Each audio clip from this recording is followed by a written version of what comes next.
বিষাক্ত সাপসহ কয়েক ডজন বিরল সরীসৃপ পাচারের চেষ্টা করার অভিযোগে এক ভারতীয় নাগরিককে গ্রেপ্তার করেছে কর্তৃপক্ষ। ভারতীয় ওই ব্যক্তি থাইল্যান্ড থেকে ফিরছিলেন। রোববার মুম্বাই বিমানবন্দরে কাস্টমস কর্তৃপক্ষ তাকে আটক করে।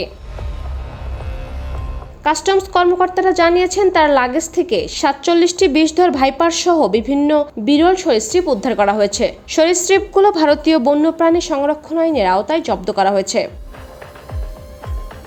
তবে আটক ব্যক্তির নাম প্রকাশ করা হয়নি। তিনি এখন পুলিশ হেফাজতে রয়েছেন এবং এ বিষয়ে কোনো মন্তব্য করেননি।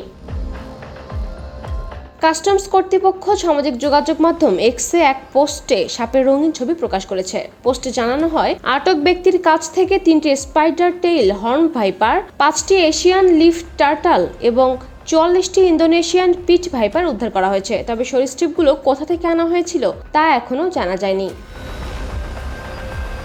ভারতে প্রাণী আমদানি অপরাধ নয়, তবে দেশটির বন্যপ্রাণী সংরক্ষণ আইনে কিছু প্রজাতির প্রাণী আমদানি নিষিদ্ধ করা হয়েছে।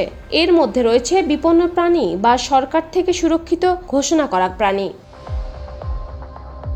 কোনো বন্যপ্রাণী আমদানি করতে হলে যাত্রীর অবশ্যই প্রয়োজনীয় পারমিট ও লাইসেন্স থাকতে হবে। তবে প্রায়ই ভারতে কাস্টমস কর্মকর্তাদের নিষিদ্ধ বন্যপ্রাণী উদ্ধারের খবর পাওয়া যায়।